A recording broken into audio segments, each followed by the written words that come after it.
you go. It's a good job one of us is redhead in the script. I wrote the damn thing. That's true. All right, we need to rethink this table. It's not optimal.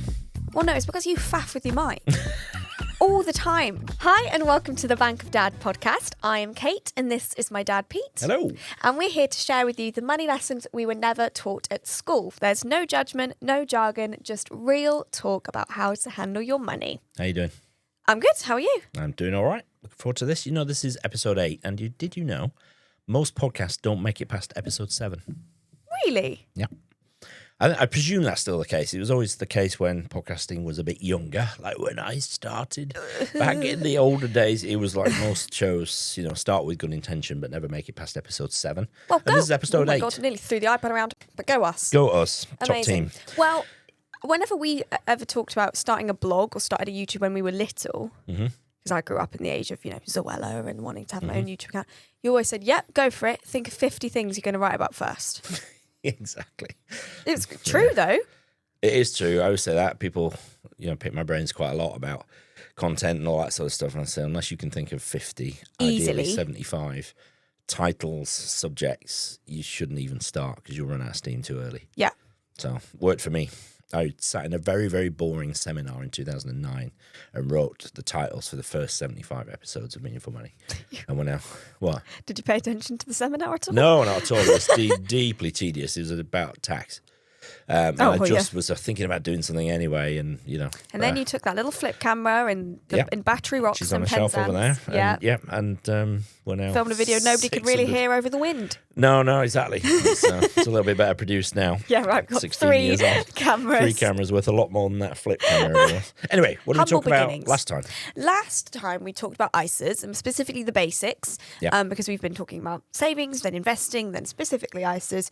And today we're continuing the theme of ISAs, just a bit deeper into them. There's more to know, so we need to sort of get into that. It's more the sort of maybe nitty-gritty, a little bit more mechanics, practical stuff. Okay. It's all right, though? Yeah, that's good. Before that, though, Wanky word of the week. Here it is. It's time for Wanky Word of the Week. There we go. Yeah, we really need to get that for us to hear. Could probably it. have a button here, actually. I'll work on that for next time. Cool, because it's just sad to sit here in silence like, Yeah, that'd be good, wouldn't it? A little button. Wanky word of the week. The trigger button. I'm sure that's. I hope you're enjoying the jingle. People have said it is up now on the most recent episode, and people did like it. Good, excellent, good. So, what is this week's Wanky Word of the Week? All right, so this week, the wanky word of the week is the word returns. Very finance jargon. Returns. Yeah, I picture the crap suit. Hello, let's talk about your returns. Can return be plural? It's like one return or 2 returns. I don't know. No, exactly. So it is. Just adds to the wankiness, It doesn't does. Yeah.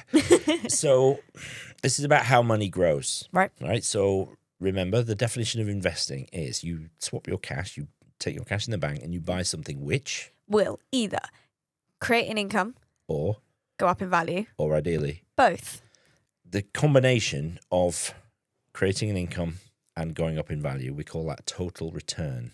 Because it's what you get back. That's what your money grows by. And by investing, you get both those strings to your bow. You get income and you get the capital returns, how much the thing goes up in value by. Okay. Whereas if you put money in the bank, all you get is the income, you get interest. Right? So total returns. When we talk about the returns of an investment, it's what you get back for investing the money. Okay. Right? So what your money grows, what it becomes, so like is the returns. Outcome. Yeah, exactly. But usually we express returns, well, people like me express returns as a percentage. But the people of Ordinary the earth. humans, use pounds. Okay. All right. So it's like, how much have I made this year? And if you say, 7.8%, it's like, that's cool. That's a meaningless number. Yeah. But if you said 1,500 quid, you go, okay, cool. Right. That sounds quite good. Yeah, exactly. That's universally true, by the way. No matter, obviously, at Jackson's, we deal with some fairly wealthy people. No matter how big the numbers are, people always deal in pounds. It's easy for me to say, you're only down 1.5% this year, but if that's 150 grand, that's quite shit. Who's got 10 million invested, it's like, that's a lot of money. Yeah, so there we go. that is a lot. Actually, we're going to talk about losing money in a bit. Oh, okay. There you go. It's a good job one of us is redhead in the script. I wrote the damn thing. That's true. All right. Just a little while ago. So returns, there you go. Right, let's get into ISAs. The part main 2. body we're going to talk about first, the rules. Yeah, there are rules around ISAs. Which makes sense. Yeah, because it's an allowance. It's you know, and You can't just be able to chuck money into a tax-free thing all the time. no. Whenever there is a benefit like tax-free, or as we'll get into pensions in due course, tax relief, which is even better, where they give you money, then there's got to be a flip side to that. Well, yeah, otherwise everybody would just do that. And they just chuck it in. Whereas, It's got to benefit them in order to keep the systems running. Yes. No? Yes, no, yeah. People say, why does the government offer tax breaks? Well, they get far more off the back of offering you a tax break. So, for instance, they say, right, well, you can invest 20 grand a year into an ISA. So let's say you do that, right? You're fortunate you've got enough free money to be able to put 20,000 quid. Well, so the government is not going to earn any tax on the interest on that. They're not going to earn any capital gains tax when you sell it later on, right? The government doesn't get anything, except that if you invest that money into shares, well, that will do the companies good, the shares that you buy, which might allow them, and if a company's doing well, then they will pay tax. They'll pay corporation tax. They will hire more people who will pay income tax and national insurance. The employer will pay national insurance.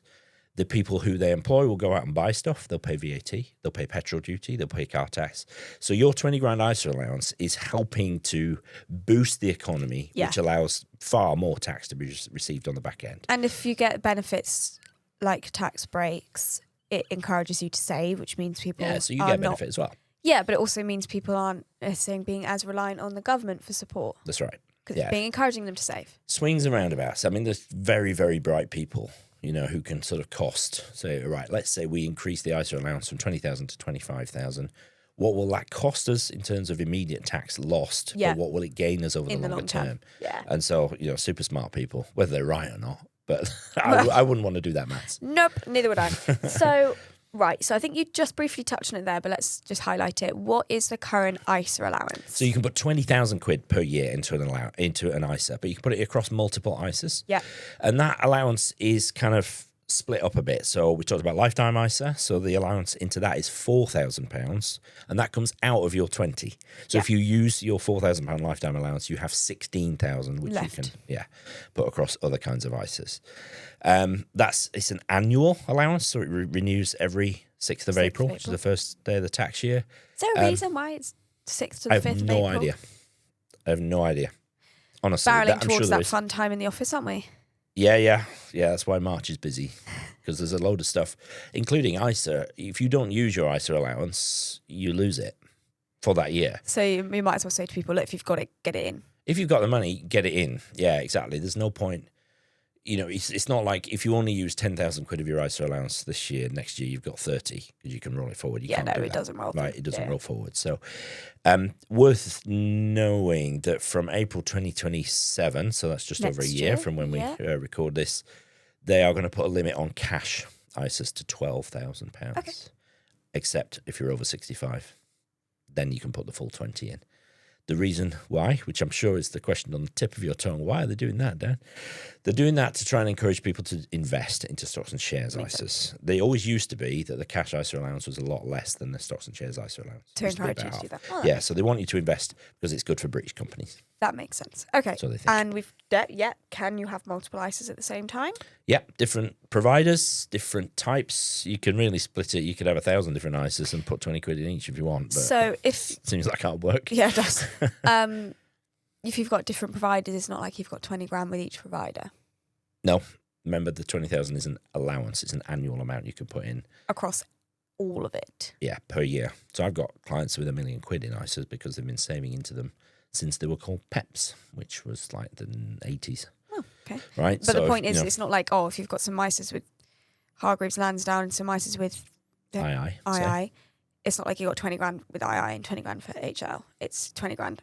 Across all ISAs in the year. Yeah, really important distinction. But you can have multiple ISAs and multiple providers. Yeah, that's good to know. Sorry. Just bashed you in the face with the microphone. I moved mine and yours moved as well. Yeah, but the table is quite... we need to rethink this table. It's not optimal. Well, no, it's because you faff with your mic. all the time. The other day when I was You're waving your hands at me when we're recording in Meaningful Money, Dad can see me on the producer's desk, and he just went like this. For the benefit of people listening, he just rested his arm on the mic stand, which is really flipping annoying when he's got bracelets. So I'm here with these, headphones, hearing Yeah, you're in clatter. in the background, and I'm literally going like this. Yeah. Behind the camera. And to your credit, you did get it. But I'm like, just leave. Rog and I never touched the Stop mics. faffing the microphone. I know. You'd think I'd know better. So the table's doing all right. It is. If I don't faff, the table doesn't move on its own.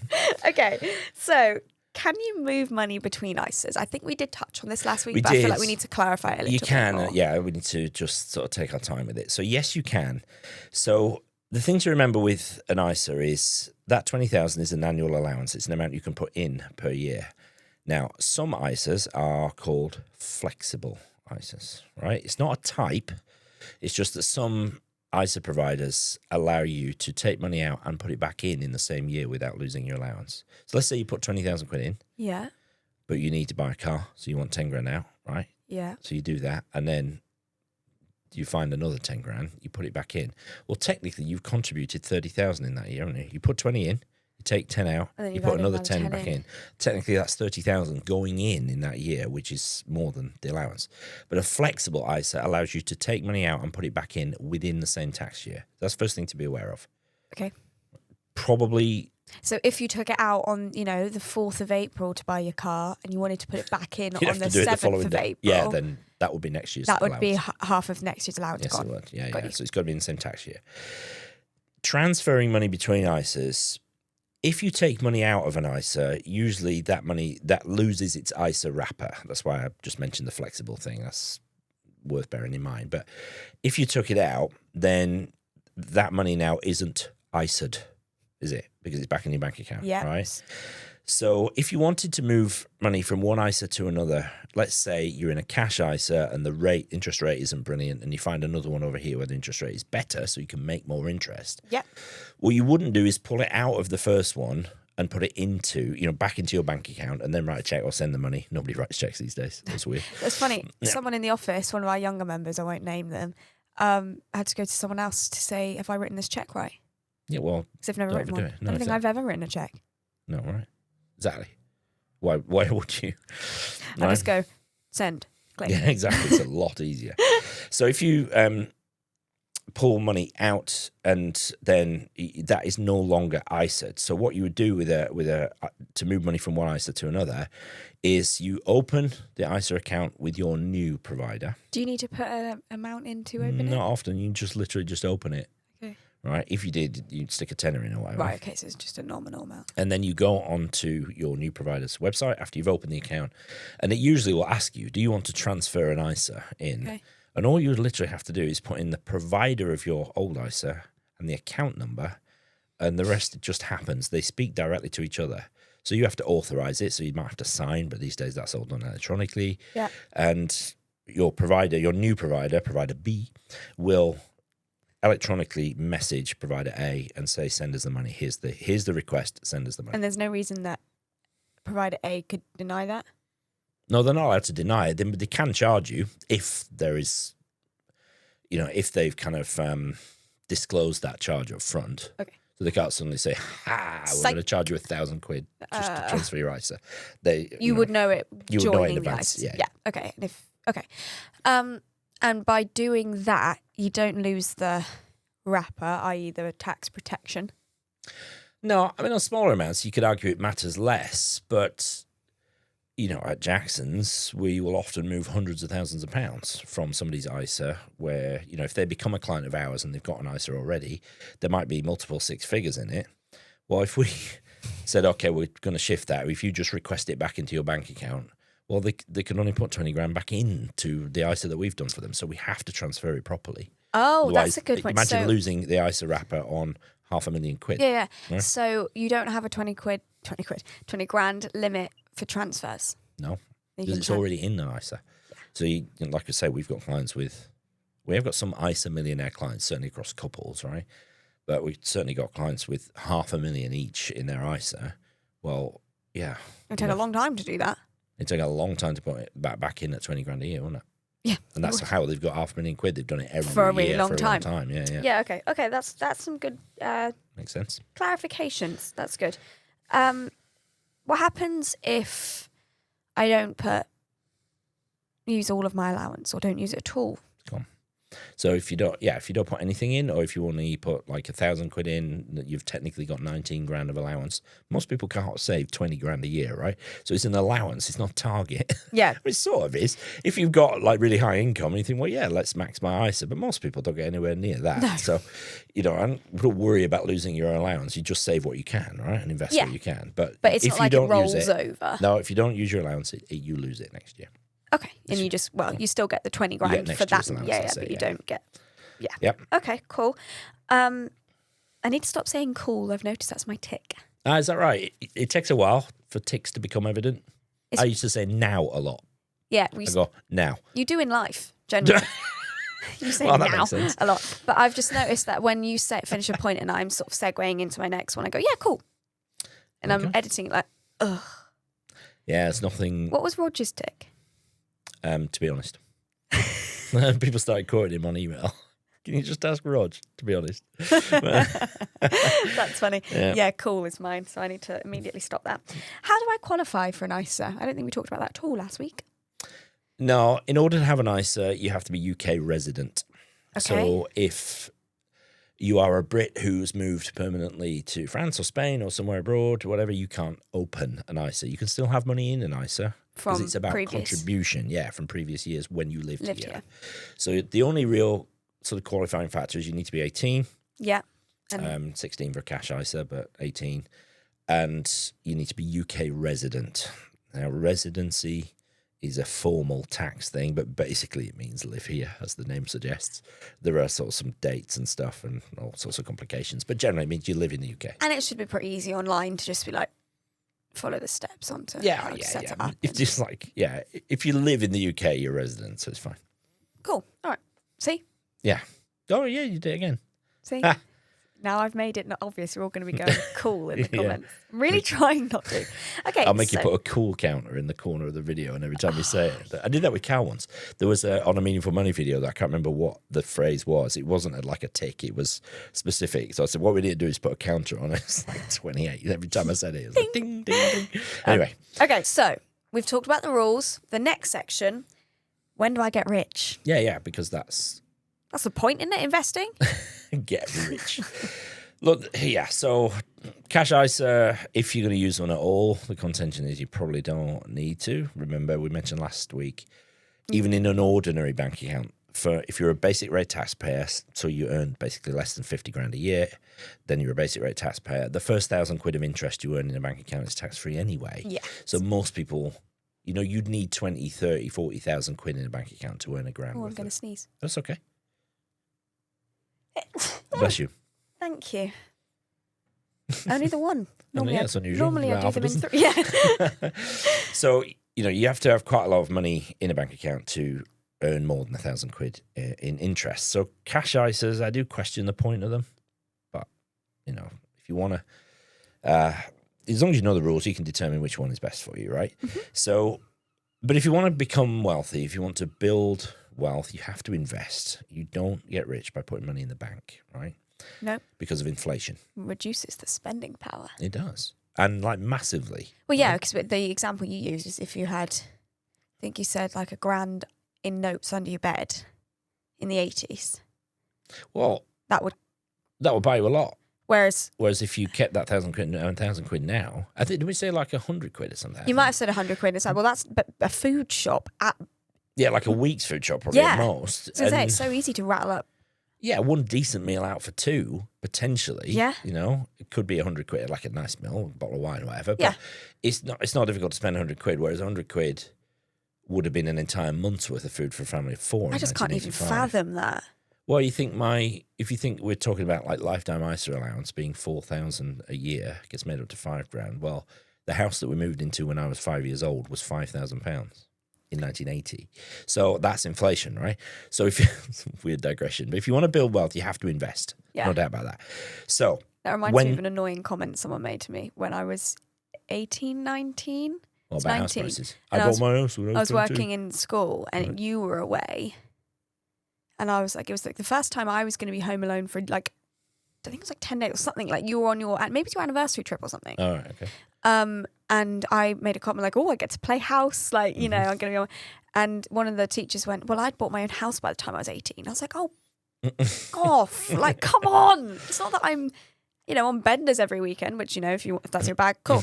But like, yeah, I mean, house prices are just nuts. it was just a really annoying comment that I had to be, Yeah, well, it's textbook ignorant comment that. Yeah. Because I was also on £11,000 a year as a TA. as a TA, yeah, right. So you can't buy much with that, can you? Sorry, that was a digression. But so, how do I get If rich? you want to build wealth, you have to invest, right? And there are things working for you and working against you when you invest. So you buy investments, you buy stocks and shares. You're essentially buying into humanity's propensity to buy and sell stuff off each other. You're buying into capitalism, right? For all its faults, it's not perfect, but it's the best way we as humans have evolved to make money, right? So you need something and I want to sell it to you. You get benefit and I get benefit. Yeah, right? I get the thing, you get the money. Yeah, exactly, right? And down the line, you might have something that I need, so I pay you money and I get the thing, right? That's capitalism. That's basically how it works. So investing, you are harnessing that. Yeah. We will get into how to invest much more in future episodes. Will we? Have But- we not covered that? Oh, at a super basic level, we're going to go a lot deeper, all right? But in a way that's helpful for people. And Stay tuned. They've got action, stuff that they can do. But the stuff that's working against you are tax Yeah. and costs. You'll hear me say on Meaningful Money quite a lot. There's not many levers that are under your control. You can't control what the economy or the stock market or the central banks are doing. You know, what the idiot in the White House is doing, which impacts all sorts Cheeto of stuff. man. Yeah, well, so we're never getting into America ever. Well, we've decided we've already commented on him before. So. Yeah, right. So, you know, you can't control any of these things, but you can control how much tax you pay and how much you pay in costs to invest. So when do you get rich? You need to keep those things low, right, as low as you can. So we will get into all this, but when you're looking for an ISA provider, you want one which is fairly low cost, if you can. But the thing that makes the difference is simply being invested. So I put this little chart in here, which shows the graph on the screen it's got now. 3 lines on it, right? So for those listening, it's got 3 lines, and the red line is how much, and it's 15 years from the start of 2015 to the start of 2025. Yeah. Okay. So, and it's 10,000 quid invested. So after 10 years, 10,000 quid in their average cash ISA would have grown to just under 11,600 in 10 years. So Right? nothing. Not really. And inflation was way more than that. So actually, that would have been worth less than 10,000 was at the start in terms of buying So power. it's not. No. It's really not a great great. return. No. Which is why you don't. Return. Nice. Yeah, right. Which is Incredibly. why you don't keep long-term money in a bank account, in a cash ISA. Yeah. The blue line on this thing is the FTSE 100. So that's UK shares, basically. And so 10,000 became 18,612, which is much better. Yes. Right? So not quite double, but a good, not far off. Whereas the green line is the MSCI World Index. So think of this as all the companies in the world. You're buying essentially every company on the planet, right? American, Japanese, or UK, Europe, pretty much every company. And your £10,000 would have become just shy of 28,500, so nearly tripled in 10 years, right? So in order to become wealthy, it's not about whether you got your money in an ISA, or it's not about one ISA over another. It's being invested. It's having the money put aside and into the great companies of the world, right? Wow. Wow. That is the difference. And this is actual figures, right? Yeah, that's good. And the graph will have been on the screen, and I'll put the graph in the show notes as well. So if you've been listening to it, you can have a little look at it too. It's really easy to read. Yeah, it is. It's a good chart. And Good it's from visualization. Boring Money, that chart, which is the site which we'll link to as well. Yeah, we'll link to as well. And you said Holly? Yeah, Holly Mackay is a friend of mine who set that up. She's an industry sort of legend, but she, it's basically, it's loads of good stuff on Boring Money, but it's really good comparator. So you can say, what's the best stocks and shares ISA for me? So it's really Cool. good. So See? we definitely need to link that. What? I said cool again. You're worrying about it more now. I am. Okay, because I'm the one who's going to edit this later. Yeah, I know. So you'll be cringing, squirming throughout. I definitely am going to do a cool count.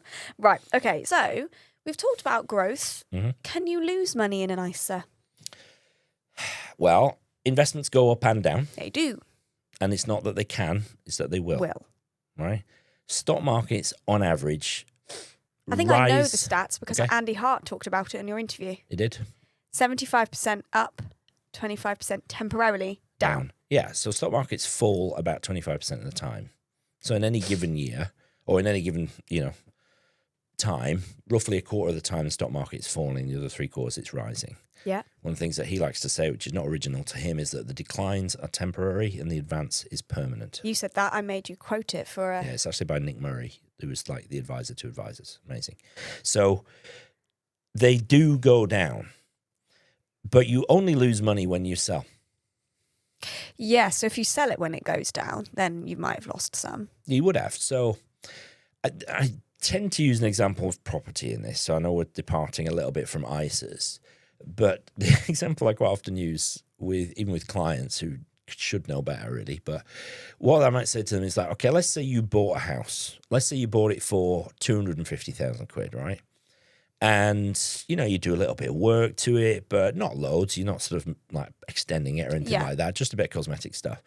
But 5 years down the line, you think, might be nice to have another bedroom. Let's move, right?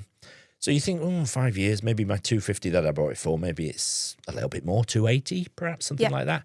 So you have an estate agent round, and they say, well, unfortunately, the house next door has just fallen over because it's built on a mine shaft, pertinent here in Cornwall. Nightmare. And the house on the other side is a crack den. No. So, this is not a very sort of attractive area for people. So I know you bought this house for 250. Unless crack addict. It's pretty good for them. Unless you bought for 250, but actually it's only worth 220 now. I could only sell it for 220 or 200. The question is, at that point when the estate agent delivers the news, have you lost anything? And the answer is no, because you're still sitting in exactly the same amount of house. Yeah, you haven't sold it yet. You haven't sold it yet. But if you sell it and you want to get 200 grand or 220 for it, then you have definitely lost money. And the same goes with shares. So if shares are temporarily down, right, so they have reduced in value, you look at your statement, you log in or whatever, and you think, oh, God, I put 20 grand into that ISA. It's only worth 18 now. Have you lost any money? Well, you still own the same amount of shares and all that sort of stuff as you owned when it was worth 20. And you only lose money when you sell. So your question is, can I lose money in an ISA? The answer is the ISA won't lose you any money. It's you that loses money. When you sell? Yes. If you do sell it when the market is low. And that's why you don't invest money you're going to need in the short term, because you might be forced to sell while it's down. I need the money. Market's down. Tough shit. I have to sell. I have to get that money out. Whereas if it's money you can leave for the longer term because you have no need of it in the short term, then you can ride out those ups and downs. Because it will come back up again. The only thing that loses people money is themselves. It's fact, right? My job is as much psychology as it is finance. Oh, it's all people's really, mental well-being is massively tied to their money. And it's people that lose money. They make stupid mistakes, but understandable ones, because we're people. Yeah. We're not machines. We're human. We're humans. We're driven by emotions. And it's really hard to see £500,000 quid in your pension fund turn into 350 because Donald Trump has has a meltdown in the White House and applies tariffs to everything. Or we have another pandemic. Markets have historically dropped by anything up to half. That's proper scary. Well, yeah, the COVID drop was... That was about a third, but in 6 weeks. So if you got £500,000 quid and you suddenly, it's like, jeepers, that's 350 grand. I've lost 150 grand in 6 weeks. It's easy for me to say, well, you haven't lost anything.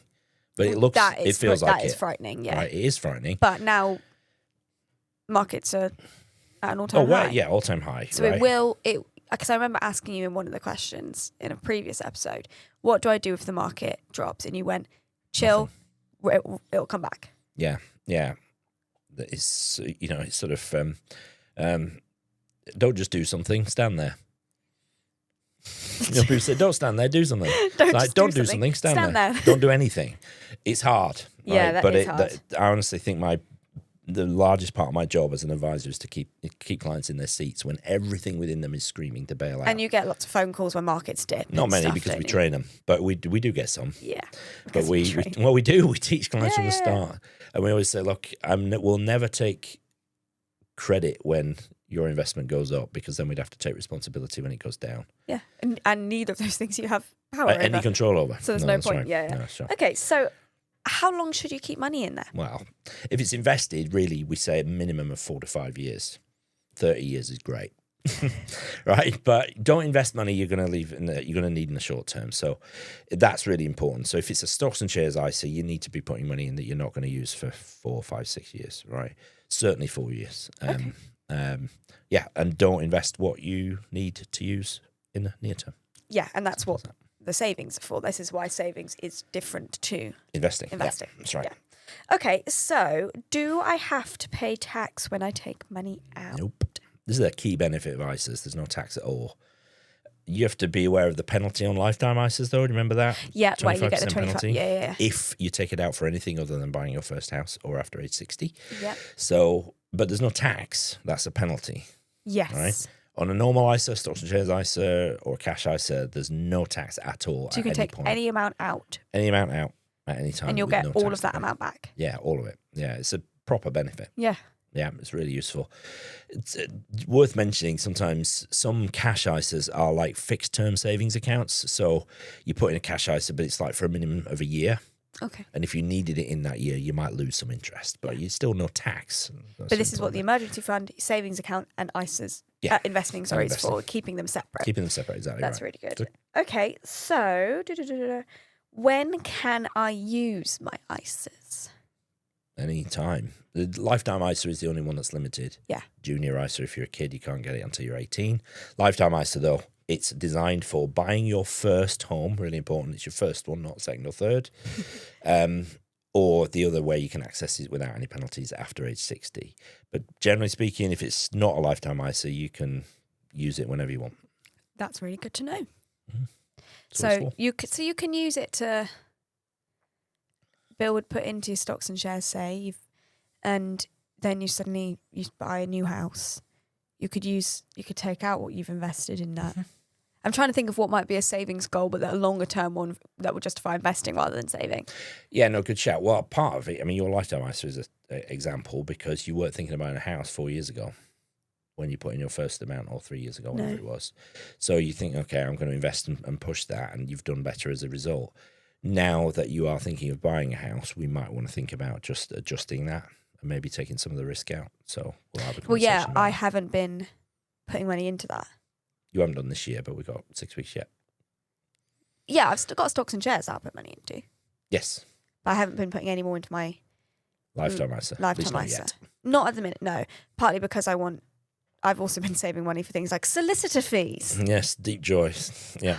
Legal Gosh, fees. so and adult. furniture and stuff like that. Far too adult. Okay, cool. That's it. Have you got it? This is the question. I was annoyed at myself because I said cool again. Oh, did you? Has Kate got it? Yes, do tell. How do you transfer ISA from one provider to another?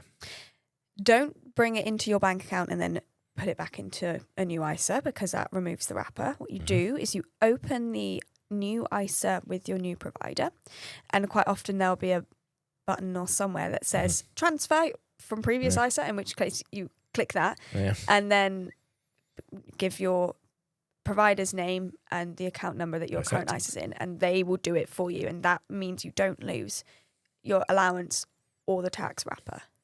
Very good. I'd be surprised if you get this, but if you do, from next April, the government's talking about reducing the amount you can put into a cash ISA from 20,000 down to 12. Good effort, lads. You were listening. The amount of pride I felt when you started saying that, I was like, I know the answer. She ain't going to get this. I know it. Oh, you have little faith. Yeah, right. I should trust you more, shouldn't I? What's the main criterion? See, I'll change that because it's only one of them. So it's a criterion, not a criteria. What's the main criterion in order to be able to pay into an ISA? You need to be a resident of the UK. Well done. That's pretty good. Those are fairly... They're a bit more niche, in those passing. ones. Yeah, well, that's good. We need to test you a bit. Well done. That's 3 out good of because 3. I'm not feeling A1, so I was not sure if I was going to do well with it. So we've done 2 episodes on ISA. You reckon you're a bit more? Do you want to pick up your iPad? I probably should to know what we're As talking we about. close out, yeah. Do you Yeah. reckon you know what WTF and ISA is now? I think I do know what WTF and ISA is now. I thought I had a pretty good. I did have a good knowledge of an ISA before, but You have one too, actually. I do have two. Mm-hmm. And I've taught it to friends and things before. But there's definitely rules and things that I've picked up Good. that I didn't know before. So I would say I do know what an ISA is. Good. Well, we hope that you do too. Hope it's been helpful. It's worth going through this stuff steadily, one bit at a time. Yes. But ISAs are just so important. Most of us will have one at some point. Remember, most people only need 3 accounts. They need a bank account for sort of shortish term savings and an emergency fund. And they need a pension and an ISA. So really important that we know how Yeah, they work. it's good that we're taking this from a you don't know anything perspective. Let's start from the basics, because Yeah, it's important. if people have been following along and trying to implement what we've been saying, they might have built themselves a bit of an emergency fund. Yep. They might have started a little bit. I mean, maybe not yet, but they might be aiming to have a bit of a savings and And the stocks and shares ISA and maybe? now want to start the investing process. And I think a lot of people, when I first heard about investing, I pictured, you know the pictures you see of like the actual stock market. Yeah, guys in pinstripe suits yelling at each other, Yelling waving at bits of each paper. other, and there's these. It's all done on computers now, but that's how it used to Well, be. yeah, but you know that's the kind of image, isn't it? Yeah, and I picture. To me, it just felt massively overwhelming. I'm like, what do you mean? I'm just a girl, you know. Yeah. Where it's just like, I don't understand all of that, but actually, it can be manageable and doable yourself. It can, yeah, and we will get into that. I think hopefully most people know what investing is now. What is it? It's where you buy things that either go up in value, give you an income, or ideally both. So if people know that, then we'll need to help them understand what to buy. Yeah. And before we do that, we're doing what we've done this week and last, which is the boxes. The to wrappers. protect them. Yeah. So we need to go into pensions as well. We're going to do that. I think that's particularly important because, it's the other one that most people It will is. have. And I remember thinking, oh gosh, that doesn't affect me yet. Actually, well, I think you said in a previous episode that what you earn, what you save or invest in your 20s is over half. It's more than half of what you end up with. Yeah, when you're so 65, now is so. massively a time to be looking into things like pensions. And I remember when I started working at the school, I said, they've said, should I join the pension scheme? Should I do that? And you were unequivocally, yes. Of course, yes. But it's of course to you. Yes, exactly. It's but not of course to me. Well, because part of that is because younger adults, they think, well, I need every penny of my take-home pay, particularly if you're renting or anything like that. So the thought of giving up 20, 30, 40, 50 quid of it is a big deal.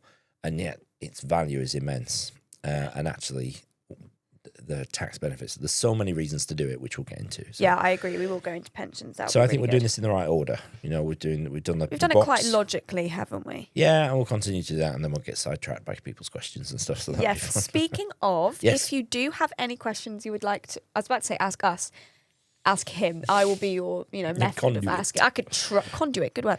I will try to answer, but that would be terrible. So yeah, just email us them hello@bankofdad.show. I'm also monitoring things like DMs and comments. You can't put them in there, but ideally, if you can email them, that would be great. And just put in the subject line podcast question so we know what it is. To look for. And we'll answer in a coming episode. We'll decide, actually, we probably will do some, if it's a meaty question, we might do a whole episode on it, or maybe we'll just add it as a little sort of segment at the end. Yes. But we'll definitely get to them. Also, if you're watching on YouTube, do us a favour, like and subscribe to the channel if you're not already. Over 1,100 subscribers, or very near, actually. Very nearly 1,100 subscribers on YouTube as we're recording this.